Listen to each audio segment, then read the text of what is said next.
मैं हैरिस सुल्तान हूँ। देखिए, सैन डिएगो की मस्जिद में गोलीबारी में 5 लोगों की मौत हुई, जिनमें 2 किशोर संदिग्ध भी हैं। 3 पुरुष पीड़ितों में सैन डिएगो के इस्लामिक सेंटर के सुरक्षा गार्ड भी हैं, जो देश की सबसे बड़ी मस्जिद है। आप जल्द जानेंगे कि ऐसा क्यों है।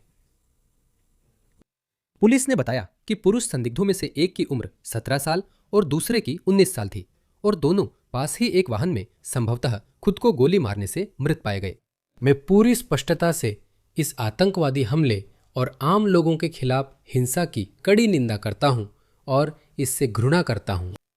मैं ये इसलिए नहीं कह रहा हूं क्योंकि आप जानते हैं ये कहने के लिए सही बात है, या लोग मुझे देख रहे हैं और मैं, आप जानते हैं, आंख मार रहा हूं। नहीं, मैं सच में इससे घृणा करता हूं, क्योंकि जब हम इस्लामवादियों की ओर इशारा करते हैं कि देखो उन्होंने कितने आतंकवादी हमले किए हैं, तो इससे उन्हें बहुत बढ़त मिलती है। और इस मामले में कोई समानता नहीं है, कोई बराबरी नहीं है। इस्लामवादियों द्वारा किए गए आतंकवादी हमलों की संख्या और इस तरह के इक्का दुक्का आतंकवादी हमलों के बीच कोई समानता नहीं है। तो न्यूजीलैंड में एक हमला हुआ था 2019 में, मुझे लगता है 2019 या 2020 में, मुझे ठीक से याद नहीं, लेकिन उसी के आसपास, जब दर्जनों लोगों की हत्या कर दी गई थी। बहुत भयानक और डरावना था, ऐसा नहीं होना चाहिए था। और आज तक जब भी हम इस्लामिस्टों के बुरे व्यवहार की ओर इशारा करते हैं, मुसलमान पलटकर कहते हैं न्यूजीलैंड का क्या, न्यूजीलैंड की मस्जिद का क्या। अब वे यही कहेंगे सैन डिएगो की मस्जिद का क्या। जाहिर है यही एक कारण है, यही तर्कसंगत कारण है कि हमें वहां नहीं जाना चाहिए। और मेरी अपनी नैतिकता है जो पश्चिमी सिद्धांतों से प्रेरित है कि एक सभ्य समाज में हम अपने मतभेदों को राजनीतिक रूप से संवाद के जरिए सुलझाते हैं, न कि हिंसा के माध्यम से। मैं समझता हूं कि ये सब दिखावा है। जब राजनीतिक समाधान नहीं होता तो चीजें हिंसक हो जाती हैं। मुझे फर्क नहीं पड़ता कि आप खुद को कितना सभ्य मानते हैं, चाहे आपकी 5 पीढ़ियां ऑक्सफोर्ड हार्वर्ड गई हों, मुझे नहीं पता। आखिरकार जब लोग गुस्सा हो जाते हैं, जब लोगों को लगता है कि चीजें राजनीतिक रूप से हल नहीं हो रही हैं, तो वे हिंसक हो जाते हैं। और फिर से मैं ऐसा नहीं चाहता, और आपको भी ऐसा नहीं चाहना चाहिए, क्योंकि हमारे पास ये लड़ाई, इस लड़ाई को राजनीतिक रूप से लड़ना है। राजनीतिक रूप से हमें अपने प्रधानमंत्री को मजबूर करना है, माफ कीजिए, हमें अपने राजनेताओं को सही काम करने के लिए मजबूर करना है। मैं जो कह रहा हूं वो क्यों कह रहा हूं? क्योंकि मेरा दिल उन 3 पीड़ितों के लिए दुखी है जो मारे गए। उनमें से एक सुरक्षा गार्ड था। वह अपने घर से अपना काम करने निकला था और अब वह घर वापस नहीं जाएगा। बाकी 2 लोग, मुझे लगता है कि वे बस आम मुस्लिम थे। वे अब घर नहीं जा पाएंगे। शायद वे नाम मात्र के मुस्लिम थे, मुझे नहीं पता। वे कौन थे, कट्टरपंथी थे या नहीं, यह फर्क नहीं पड़ता, क्योंकि यूं ही किसी पर गोली नहीं चला सकते, किसी को मार नहीं सकते। हालांकि यह एक अच्छा मौका है कि हम इस मस्जिद की भी जांच करें, क्योंकि हमने देखा है कि पश्चिमी देशों में मस्जिदें कट्टरता, उग्रवाद, कट्टर इस्लामवाद जैसी चीज़ों के लिए उपजाऊ ज़मीन बन गई है, चाहे आप उन्हें कोई भी नाम दें। वहाँ से कुछ अच्छा नहीं निकल रहा है। ठीक है, शायद कुछ अच्छा हो, लेकिन वहाँ से बहुत सारी बुरी चीज़ें भी निकल रही हैं।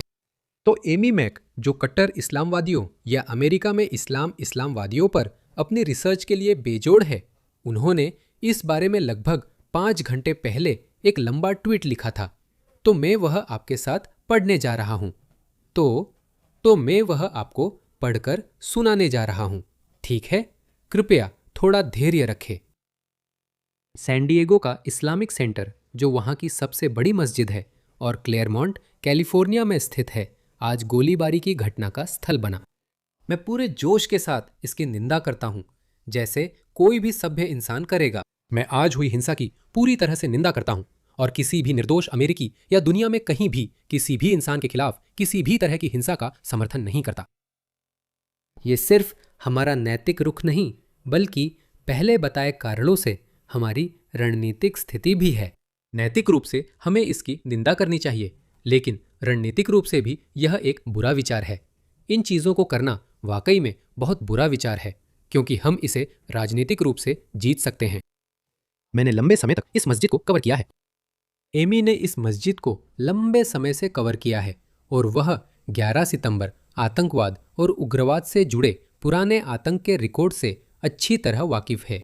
2005 में लगभग 21 साल पहले सेंटर फॉर रिलीजियस फ्रीडम द्वारा की गई एक जांच में ICSD को उन कुछ अमेरिकी मस्जिदों में से एक के रूप में पहचाना गया था जिनके पास सऊदी सरकार द्वारा प्रकाशित नफरत फैलाने वाली विचारधारा की सामग्री, कट्टरपंथी वहाबी साहित्य था, जिसमें असहिष्णुता, नफरत और गैर मुसलमानों के खिलाफ भरे हुए संदेश थे। तो ये अमेरिकी सरकार की अपनी ही जांच है, ठीक है। 11 सितंबर के हमलों की एक संसदीय जांच में यह सामने आया कि FBI का मानना था कि सैन डिएगो मस्जिद करोड़ों डॉलर की नकदी को सफेद करने के लिए जिम्मेदार थी। सऊदी अरब से लेकर अलबरकत ट्रेडिंग कंपनी और अन्य व्यवसायों तक जो सीधे उसामा बिन लादेन और अलकायदा से जुड़े थे। तब इसे क्यों नहीं बंद किया गया दोस्तों? मैं आपको बताता हूं क्यों।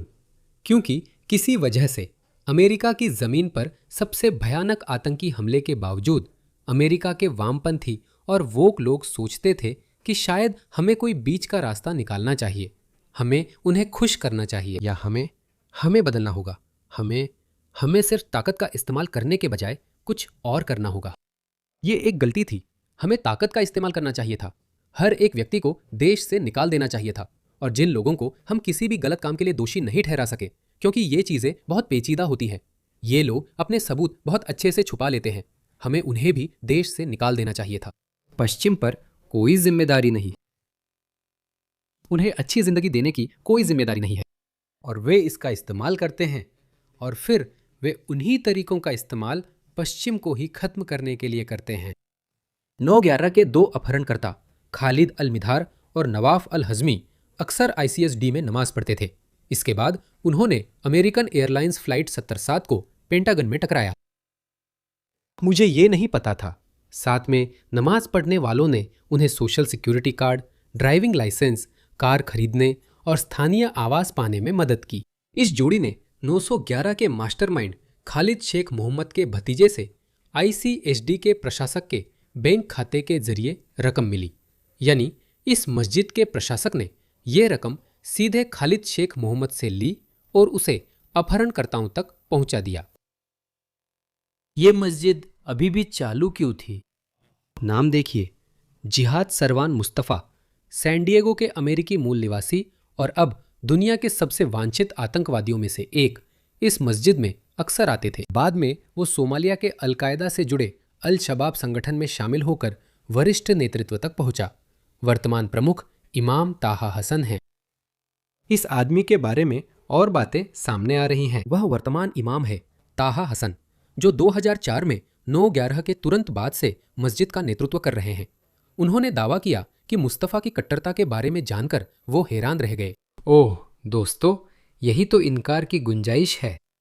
7 अक्टूबर 2023 को इजराइल में हमास के नरसंहार के अगले दिन इमाम हसन ने इंस्टाग्राम पर लिखा, कब्जे में हमारे लोगों के लिए प्रतिरोध ही विकल्प है। जैसा कि मैंने कहा, मैं इस व्यवहार की निंदा करता हूं और इसका समर्थन नहीं करता, न सिर्फ नैतिक बल्कि रणनीतिक कारणों से भी।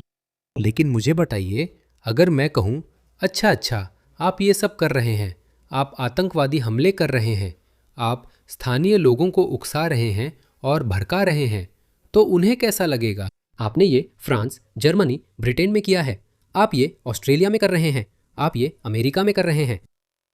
अगर आप ऐसी चीजें करते हैं तो आप जानते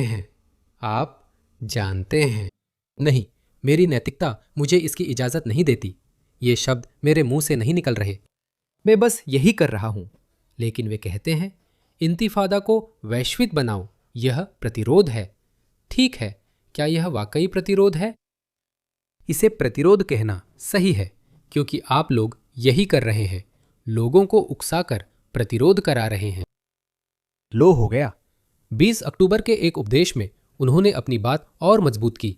उन्होंने कहा, प्रतिरोध जायज है। जब लोग कब्जे में होते हैं तो प्रतिरोध एक मानव अधिकार बन जाता है। इन दोनों किशोरों ने प्रतिरोध किया। हाँ, वे 2 किशोर जिन्होंने अंत में खुद को गोली मार ली। वे प्रतिरोध कर रहे थे क्योंकि उन्हें लगा कि उन पर कब्जा किया जा रहा है, उन पर कब्जा किया जा रहा था, उनके देश पर कब्जा किया जा रहा था। दिसंबर 2023 में ताहा हरजाला, जो हमास से जुड़े अमेरिकन मुस्लिम्स फॉर फिलिस्तीन के सदस्य हैं, ने ISCS में भाषण दिया और सभा से कहा कि वे ज़ायोनिस्टों को कैंपस में बहुत असहज महसूस कराएं। मुझे यह अभी कहने दीजिए। सिर्फ उनकी भाषा अपनाएं और बदल दें। मैं YouTube पर केवल तुलना कर रहा हूं, ये मेरे विचार नहीं है। मैं कह रहा हूं, इसे फ्लिपिंग स्टेटमेंट कहते हैं। बस इसे पलट दे। मुझे यह कहने दे, ज़ायोनिस्ट्स की जगह मुसलमानों को रखकर कहीं भी भाषण दे, कहे फिर से YouTube, ये मेरे अपने विचार नहीं हैं, मैं बस किसी और को उद्धृत कर रहा हूं। मुसलमान कैंपस में असहज महसूस करते हैं। वाह, देखिए, यही वजह है कि मार्को रूबियो और ट्रंप प्रशासन सत्ता में आने के बाद से इसे कम करने की कोशिश कर रहे हैं, क्योंकि यहूदी लोग अपने काम पर जाने से डरते हैं। वे विश्वविद्यालय जाने से डरते रहे हैं। उन्हें निशाना बनाकर पीटा गया है। मैंने ऐसे दर्जनों वीडियो देखे हैं। खैर, उन्होंने साफ तौर पर उनसे 7 अक्टूबर को गजा के लोगों का उदाहरण अपनाने का आग्रह किया। हे भगवान, ये लोग हमें लगातार मुद्दा दे रहे हैं। मैं तो अपने ट्विटर पर खूब बरसने वाला हूं। मैं उनके बयान को बार बार कोट करूंगा और गजा के लोगों की जगह उन 2 किशोरों का नाम रख दूंगा। उनके पीड़ितों की जगह मुसलमान, ज़ायनवादियों की जगह मुसलमान। मैं आपको शूटिंग की जानकारी देता रहूंगा। ठीक है, अब वीडियो देखते हैं। सैन डिएगो की आतंकी मस्जिद के इमाम, जिन्होंने 9/11 के 2 हाईजैकर्स की मदद की थी, खुले बॉर्डर की मांग कर रहे हैं। देखिए, वे खुले बॉर्डर चाहते हैं। मैं हमेशा सोचता रहा हूं कि Britain, France, Germany, America, Australia में मुसलमान वे क्यों परेशान नहीं होते बड़े पैमाने पर आव्रजन से? क्योंकि चलिए मान लेते हैं कि वो मोरक्को वाले या सीरिया वाले या लीबिया वाले जो अफ्रीका से आ रहे हैं, वो भी पाकिस्तानी लड़कियों के प्रति वफादार नहीं हैं। मेरा मतलब है, अगर उन्हें मौका मिले तो वो भी शिकार हो सकते हैं। फिर विरोध क्यों नहीं कर रहे? वो इसका विरोध नहीं कर रहे क्योंकि उन्हें अपनी उम्मा बढ़ती दिख रही है। अभी वे पश्चिम से नफरत करते हैं और उसे कमज़ोर करने वाली हर चीज़ अपनाते हैं। वे इसे अपनी संख्या बढ़ाने का मौका मानते हैं, हालांकि आपस में भी नहीं निभा सकते और एक दूसरे से नफरत करते हैं। जब गैर मुस्लिम नहीं होते, तब मुसलमान आपस में ही लड़ते हैं। ये जीवन का एक तथ्य है। मैं आपको ये और एक वीडियो दिखाता हूँ। ये चीज़ बहुत लंबी है। ताहा हसन बाईं ओर हैं, जो सैन डिएगो के इस्लामिक सेंटर के इमाम हैं। इस मस्जिद के स्टाफ ने 911 के 2 विमान अपहर्ताओं को छुपने के लिए जगह ढूंढने और फ्लाइट ट्रेनिंग के लिए स्कूल ढूंढने में आर्थिक मदद की थी। अल हज़मी और अल मिधर, वे 2 आतंकवादी थे जिन्होंने विमान को पेंटागन से टकरा दिया था। इस मस्जिद द्वारा आतंकवादियों को दी गई इस सहायता का विवरण 911 कांग्रेस की रिपोर्ट के 28 गुप्त पन्नों में है, जिन्हें हाल ही में जारी किया गया था। हम हार नहीं मानेंगे, हम झुकेंगे नहीं, हम पीछे नहीं हटेंगे। हम प्रेम की शक्ति और हमारी एकता की ताकत पर विश्वास करते हैं और हम भगवान की पवित्र आत्मा पर विश्वास करते हैं कि वो हमें न्याय के लिए लड़ने की ताकत और साहस देगी, और इसमें कोई शक न रखे मेरे दोस्तों, ये हम जरूर करेंगे। मैं सैन डिएगो में मुस्लिम समुदाय का प्रतिनिधि हूँ। काटने के लिए मेमना। मेरे समुदाय के सदस्य इस इलाके में रहते हैं। असल में मैं उनमें से 2 को जानता हूँ। वे इस मॉल के सामने वाली अपार्टमेंट कॉम्प्लेक्स में रहते हैं, तो हम सीमावर्ती समुदाय का हिस्सा हैं। मैं इसे नहीं चला सकता, माफ कीजिए, मैं इसे बर्दाश्त नहीं कर सकता। आप समझ रहे हैं ना कि ये लोग कौन हैं? हाँ, ठीक है, तो ये आदमी उस मस्जिद के इमाम है, ताहा हसन। अक्टूबर 2023 के एक उपदेश में 7 अक्टूबर को हमास के इजराइल पर आतंकी हमले के कुछ हफ्तों बाद उन्होंने कहा, कब्जे में प्रतिरोध जायज़ है। जो अपनी जान के लिए लड़ रहा है, उस पर आतंकवादी का आरोप नहीं लगा सकते। असली आतंकवादी वो है जिसने कब्जा शुरू किया, न कि जो अपनी रक्षा कर रहा है। उन्होंने इन हमलों को जायोनिस्ट कब्जे व नरसंहार का नतीजा बताया और इंस्टाग्राम पर लिखा कि कब्जे में प्रतिरोध जायज है। तो मैं आपको उनका वीडियो चलाकर दिखाता हूं जिसमें वो उपदेश दे रहे हैं। ये लंबा है, मैं देखता हूं कि मैं इसे कितना सहन कर सकता हूं। और ये सबसे महत्वपूर्ण बात है, सबसे महत्वपूर्ण कथन है। जब भी आप किसी से इस बारे में बात करें कि अब क्या हो रहा है, तो इसे ध्यान में रखें। जो हम अब देख रहे हैं वो पिछले हफ्ते या 7 अक्टूबर से शुरू नहीं हुआ था। ये फिलिस्तीन पर 75 से भी अधिक वर्षों के क्रूर जायोनिस्ट कब्जे का नतीजा है और ये गाजा पर 16 से भी अधिक वर्षों से जारी क्रूर और बर्बर नाकेबंदी का नतीजा है। बस यही बात है। देखिए, वे हिंसा को जायज ठहरा सकते हैं, ये प्रतिरोध है। ये बेवकूफ लोग ये नहीं समझते कि अमेरिकी अभी संख्या बहुत कम हो सकती है और फिर से मैं उसकी निंदा करता हूं। ऐसा कभी अनुमति नहीं मिलनी चाहिए क्योंकि हमारे पास अदालतें हैं और एक कामकाजी लोकतंत्र भी है और हमारे नेताओं को बिना हिंसा के इस मसले को सुलझाना चाहिए।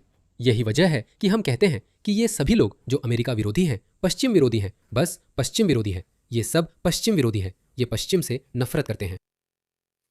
वे लक्ष्य के लिए काम कर रहे हैं। वे चाहते हैं कि इस्लाम का शासन हो, इस्लाम दुनिया पर विजय प्राप्त करे। अमेरिका, ब्रिटेन, सब कुछ वे इस्लाम चाहते हैं। वे ऐसा कहते हैं, वे अपने मुंह से ये कहते हैं। मुझे यकीन है कि उसने भी कभी न कभी ये कहा होगा। 100%। हाँ, असल में उसे इसे छुपाने की भी जरूरत नहीं पड़ेगी। अगर आप उससे पूछेंगे तो वह यही कहेगा क्योंकि वह दूसरों को भी प्रेरित करना चाहता है। यही वजह है कि हम बार बार इन मुसलमानों को देखते रहते हैं। वे कहते हैं, मैं मुसलमान हूं, मैं सबसे पहले मुसलमान हूं। जब कोई मुसलमान कहता है कि मैं सबसे पहले मुसलमान हूं, तो वो मानता है कि इस्लाम के प्रति जिम्मेदारी देश के नागरिक होने से पहले है। यही बयान है। लोग कहते हैं, इसमें क्या गलत है अगर कोई खुद को पहले मुसलमान कहता है? ये वोक बेवकूफ़ इसका असल मतलब नहीं समझते। तो ये बेवकूफ़ लोग ये नहीं समझते कि कोई भी अमेरिकी और ये संख्या बढ़ेगी। ये होने ही वाला है। फिर से कह रहा हूँ, मैं इसका समर्थन नहीं कर रहा, लेकिन ये होगा, संख्या बढ़ेगी। मैं ये बहुत समय से कह रहा हूँ। ब्रिटेन, मैं कह रहा था कि नागरिक अशांति या गृह युद्ध सबसे पहले ब्रिटेन में आ सकता है, लेकिन ब्रिटिश लोगों के पास हथियार नहीं है। दूसरी ओर अमेरिकियों के पास हैं और वे अपने जीने के तरीके की रक्षा में ब्रिटिशों से ज्यादा सक्रिय हैं। ठीक है, ऑस्ट्रेलियाई लोगों के पास भी कोई बंदूक नहीं है, लेकिन ऑस्ट्रेलियाई लोग भी थोड़े गर्म मिजाज के होते हैं और मुझे इस बात पर गर्व है। मैं चाहता हूं कि ऑस्ट्रेलियाई लोग गर्म मिजाज के हों। तो ऐसा नहीं है कि वे ऐसा करते हैं। जाहिर है, और मुझे नहीं लगता कि हम ऐसा कर सकते हैं क्योंकि जाहिर है हमारे पास नहीं है We don't have बंदूकें। हमें कहना चाहिए, माफ कीजिए, मैंने अभी अभी ये किया है, अभी अभी रिपोर्ट बनाई है। मेलबर्न में मध्य पूर्वी गिरोह night clubs, bars, strip clubs और वैश्यालयों को निशाना बनाकर आगजनी कर रहे हैं। शरिया गश्त भी होती है। वे रंगदारी नहीं मांग रहे हैं। वे ये नहीं कह रहे कि अरे हमें कुछ पैसे दो और हम तुम्हारी हिफाजत करेंगे। नहीं, वे कह रहे हैं इसे बंद कर दो, यह पश्चिमी पतनशीलता है। अपनी भोग विलास भरी जीवन शैली को बंद कर दो। कुछ लोग पूछ सकते हैं, इसमें क्या गलत है? नहीं, यह पश्चिम है, यह पश्चिमी सभ्यता है। हम अपने नियम खुद बनाते हैं और तय करते हैं कि क्या अनुमति देंगे या नहीं। जब आप इस कैंसर को बढ़ने देते हैं तो यह और भी बुरा हो जाता है। तो लीजिए, उसने मुझे एक बयान दिया है। वह नहीं समझता कि अमेरिकी लोग गुस्सा कर सकते हैं और इसे प्रतिरोध भी मान सकते हैं और वे खुद को प्रतिरोध के ललाके के रूप में देख सकते हैं। क्योंकि एक बार जब आप, यही हम इन मूर्खों को समझाने की कोशिश कर रहे हैं कि एक बार जब आप हिंसा को जायज ठहरा देते हैं तो फिर आपका दुश्मन भी वही कर सकता है। और देखिए, इजराइल ने भी कुछ ऐसा ही किया। इजराइल ने गाजा को पूरी तरह तबाह कर दिया। वही वो कह रहा है, तुम हमें मारते हो, लेकिन हमारे पास इससे बेहतर और ज्यादा बम हैं। हम ये करते रह सकते हैं। और फिर वे लोग चिल्ला रहे हैं, उछल कूद कर रहे हैं, लेकिन दूसरी तरफ उसी समय वे इसका बचाव भी करते रहते हैं। मूर्ख लोग। कुछ और जोड़ने की जरूरत नहीं है, क्योंकि वे हमें यह समझाने की कोशिश कर रहे हैं कि गाजा में जो कुछ भी हो रहा है वो हमले की वजह से जायज है। नहीं, जो कुछ भी अब हो रहा है वो लगातार जारी बर्बर कब्जे का नतीजा है। आप समझ गए होंगे, इस आदमी ने अपनी तर्क से 7 अक्टूबर के आतंकी हमले को जायज ठहरा दिया है। अगर हम उसकी तर्क का इस्तेमाल करें कि वे लोग पलटवार कर रहे हैं, वे प्रतिरोध के लड़ाके हैं, तो कोई कह सकता है कि ये लोग प्रतिरोध के लड़ाके हैं। तो मुझे एमी की बातों का थोड़ा और पढ़ने दीजिए, क्योंकि मैं उसकी बकवास नहीं सुनना चाहता।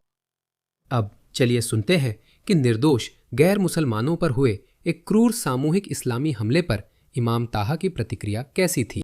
7 अक्टूबर के नरसंहार के 13 दिन बाद जहां निर्दोष माओं, बेटियों, बेटों, बच्चों और आम नागरिकों को प्रताड़ित किया गया, मार डाला गया, हत्या की गई, बलात्कार किया गया, तबाह किया गया और जिंदा जला दिया गया, इमाम ताहा हसन जो केयर से भी जुड़े हुए हैं, जो मुस्लिम ब्रदरहुड की एक सहायक संस्था है, उसे बाहर निकालो।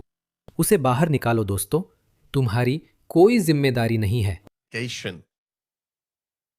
यूके ने पूरी कोशिश की और देखो देश फटने वाला है। देशभक्त, मैं सड़कों पर मार्च कर रहा हूं।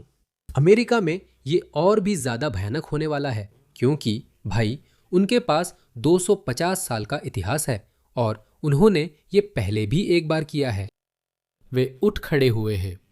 अगर आप एक सीमा पार कर जाते हैं और आप उनकी नहीं सुनते, यहां आपसे मेरा मतलब सरकार से है, तो चीजें बहुत जल्दी बिगड़ सकती है। उसने इन हमलों को नरसंहार कहा जो हमारे टैक्स पैसों से हुआ है। मुझे लगता है ये लोग टैक्स में जितना देते हैं उससे ज्यादा लेते हैं। आतंकवादी पक्ष के लिए पीड़ित होने का दावा किया और अपनी मस्जिद को राजनीतिक रूप से एकजुट किया, उन्हें ताकत बढ़ाने, प्रदर्शनों में शामिल होने और समर्थन देने के लिए प्रेरित किया। मुस्लिम ब्रदरहुड से जुड़े समूह जैसे Muslim leadership council, American Muslims for Palestine, Palestine youth movement और San Diego for Palestine coalition. 7 अक्टूबर के नरसंहार के ठीक अगले दिन इमाम हसन ने इंस्टाग्राम पर पोस्ट किया कि कब्जे में लोगों के पास प्रतिरोध का ही विकल्प है। हाँ, लगता है बाकी सब पर चर्चा हो चुकी है। मैं यह वीडियो यही समाप्त करता हूं। मैं इसकी निंदा करता हूं। नैतिक रूप से यह गलत है, यह किसी भी तरह से उचित नहीं है, क्योंकि मैं समझता हूं कि जब आप हिंसा को सही ठहराते हैं तो वही हिंसा आपके पास वापस आएगी। इसलिए हमें इसका राजनीतिक समाधान चाहिए। हम ऐसे लोगों के बीच हैं जो हमसे और हमारे जीने के तरीके से नफरत करते हैं। वे हमें अपना नहीं मानते और एकीकरण या आत्मसात होने में रुचि नहीं रखते। मैं कल रात इसी पर सोच रहा था। जब यूरोपीय लोग अमेरिका में आकर बसे तब भी वे एक दूसरे से नफरत करते थे। जर्मन लोग फ्रेंच से नफरत करते थे और डच और ब्रिटिश से भी, और वे सब एक दूसरे से नफरत करते थे। लेकिन जब वे अमेरिका आए तो उन्होंने अपनी नई अमेरिकी पहचान अपना ली और एक पीढ़ी के भीतर वे घुल मिल गए।